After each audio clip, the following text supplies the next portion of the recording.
스튜디오에 나와 있는 김동혁 기상 전문 기자와 더 자세한 얘기 나눠보겠습니다. 네, 어서 오세요. 안녕하세요. 네.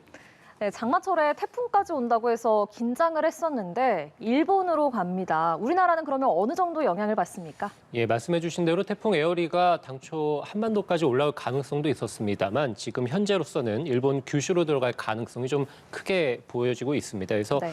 태풍 에어리가 현재는 일본 오키나와 해상에서 이제 북쪽으로 올라가고 있는데 앞으로 내일 오후부터 해서 방향을 동쪽으로 크게 틀면서 일본 규슈에 모레 상륙할 것으로 예상이 됩니다. 이후에 수요일에는 이 태풍이 소멸할 것으로 예상이 됩니다. 따라서 우리 이제 전국적으로 제주를 포함해서 내륙 대부분에서 이 태풍의 직접적인 영향은 없을 것으로 보이고요. 다만 이제 해상에서, 그러니까 태풍이 올라가면서 우리나라 이제 바깥 먼바다를 중심으로 해서 이제 태풍의 직접적인 영향을 받겠거든요. 그래서 네.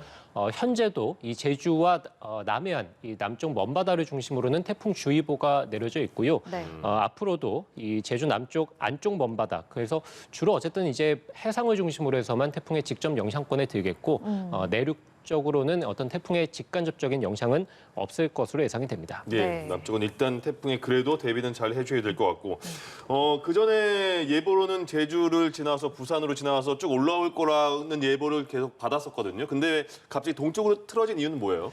이 태풍이 사실 세력이 그렇게 강하지는 않았습니다. 예. 그래서 현재도 강풍 반경이 250km고 중심에서의 초속이 초속 19m거든요. 그러니까 우리가 일반적으로 분류를 했을 때는 강도도 약하고요. 태풍의 크기도 소형 태풍이라고 보시면 되겠습니다. 우리가 예.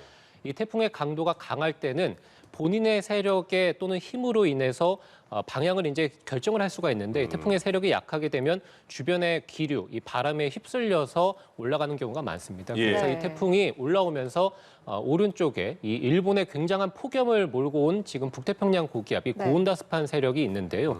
이 태풍이 올라오면서 세력이 약하다 보니까 일본 쪽에 머물고 있는 고온다습한 세력의 기류에 휩쓸려서 일본 쪽으로 들어가는 현재 이 진로를 예측을 하고 있습니다. 그래서 기상청에서도 당초에는 이 태풍이 예상보다는 조금 강하게 발달해서 올라올 것으로 봤는데 북태평양 고기압의 세력이 워낙 강하고 이 태풍은 오히려 이 북서쪽에서 건조한 공기가 들어오면서 태풍의 세력은 약해지고 그러다 보니까 주변의 세력에 휩쓸려서 일본 쪽으로 방향을 좀 틀게 됐습니다. 네. 다만 말씀드린 대로 이 태풍의 세력이 약하다 하더라도 어쨌든 우리나라 남쪽의 먼바다 해상을 지나가기 때문에 네. 이와 가까운 제주 해안과 남해안을 중심으로는 이 태풍으로 인해서 비바람이 조금은 몰아칩니다. 그래서 이 태풍의 영향으로 인해서 아래쪽에서 이제 고온다습한 공기들이 올라오다 보니까 제주와 남해안을 중심으로는 60mm, 많은 곳은 80mm 정도까지는 비가 좀 네. 내릴 것으로 예상이 네. 되고요. 그리고 제주와 남해안에서 초속 15m 안팎 정도 순간적으로 바람이 좀 강하게 불기도 하겠습니다. 또 워낙에 이제 물결도 4m까지 좀 높게 일 것으로 예상이 되기 때문에 제주 해안 그리고 남해안을 중심으로는 너울성 파도도 높게 들어올 것으로 예상이 되기 때문에 가급적이면 월요일과 화요일에는 해안가로의 접근은 자제해 주시는 게 좋습니다. 네, 예. 남해안 바다에는 태풍 영향이 있을 거라는 말씀. 그런데 내륙에는 폭염이 기승을 부린다고 하잖아요. 보통 우리가 태풍 하면은 막 비바람이 몰아치고 그럴 것 같은데 왜 더워지는 건가요? 예, 우리가 이 태풍이 내륙으로 들어오게 된다면 당연히 이 태풍이 가지고 있는 비바람의 어떤 힘으로 인해서 내륙에서도 굉장히 강한 바람이 불고 그리고 이제 폭우가 쏟아지는 경우가 많습니다만 이 태풍이 한반도 쪽으로 들어오는 것이 아니라 말씀드린 대로 일본 쪽으로 가기 때문에 일본으로는 강한 비바람이 몰아치겠습니다만 우리나라 쪽으로는 오히려 이 태풍이 열대지방에 굉장히 뜨거운 수증기를 몰고 올라오기 때문에 바람을 타고 한반도 쪽으로 이 뜨거운 수증기만 들어올 것으로 보입니다. 그래서 네. 오늘 굉장히 좀 많이 더우셨죠. 예. 그래서 오늘 이 경기도 시흥이 37.8도까지 올랐고요. 서울의 강동구에서도 37.6도까지 오르면서 네. 굉장히 올 여름 들어서 이제 가장 더운 날씨를 보였는데 네. 이 태풍이 한반도 근처까지 올라오면 올라올수록 더 뜨거워질 것으로 보입니다. 그래서 오늘보다는 내일이 더 더울 것으로 보이고요. 내일보다는 모레가 더 뜨겁고 습할 것으로 예상이 되고 있습니다. 그래서 결국에는 이 태풍이 한반도에 직접적인 영향을 주지는 않습니다만 어쨌든 이 태풍이 몰고 온 뜨겁고 굉장히 습기가 많은 이 수증기가 내륙으로 들어오면서 네. 폭염특보 그리고 어떤 주의보 또는 경보가 나날이 더 확대 강화될 것으로 보입니다. 그러니까 오랜만에 이제 문 열고 나갔을 때 확 하고 더운 느낌이 확 오랜만에 들었거든요. 네네. 근데 내일 모레 더 높다니까 예. 예. 그 폭염 위기 경보라는 것도 있는데 그것도 올라갔고 그러면 이제 이렇게 더울 때는 또 대비를 잘 못하는 분들이 좀 몸이 안 좋아지는 분들 계시잖아요. 네네. 좀 어떻게 조심해야 될까요?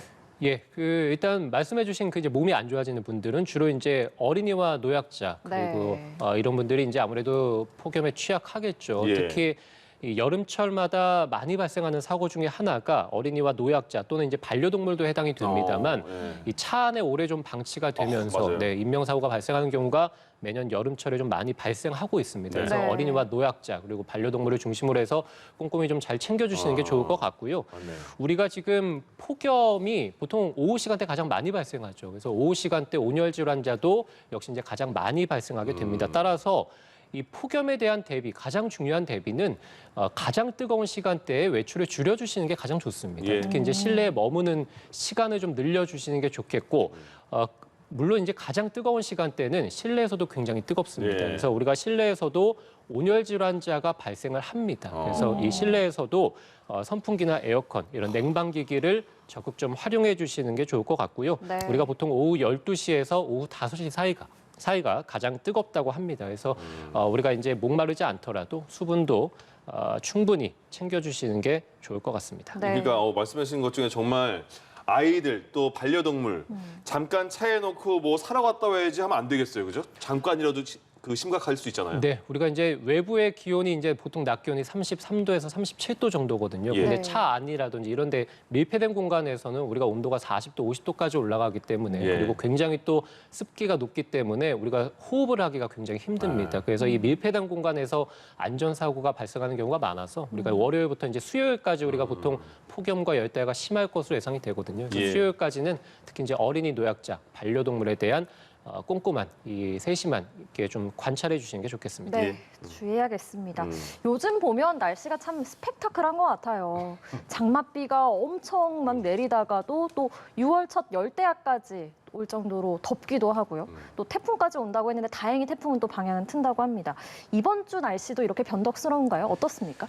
예, 뭐 계속해서 지금 장마철인데도 태풍도 올라오고 그리고 네. 강풍도 불 때도 많고 폭우에다가 폭염에다가 우리가 지금 여름철에 볼 수 있는 이 모든 날씨들을 장마철 이 짧은 한 달 기간 안에 지금 모두 경험을 하고 있거든요. 장마철은 맞긴 맞는 거죠? 장마철은 맞습니다. 예. 근데 네. 제가 지금 한 10년 정도 이 전문 기자로 활동을 하고 있는데 예.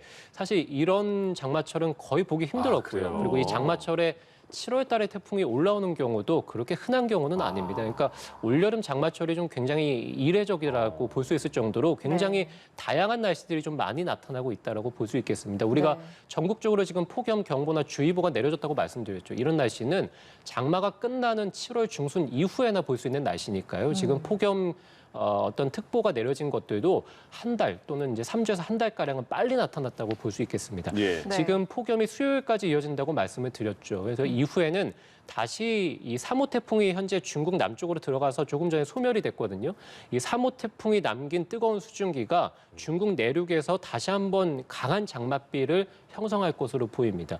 중국 쪽에서 만들어진 장맛비가 바람을 타고 한반도 쪽으로 주 중반 이후에 들어올 것으로 보이거든요. 그래서 네. 수요일까지는 폭염과 열대야, 이후에 목요일과 금요일은 굉장히 강한 장맛비가 또 한 번 내릴 것으로 예상이 되고요. 예. 네. 이후에 주말에 잠시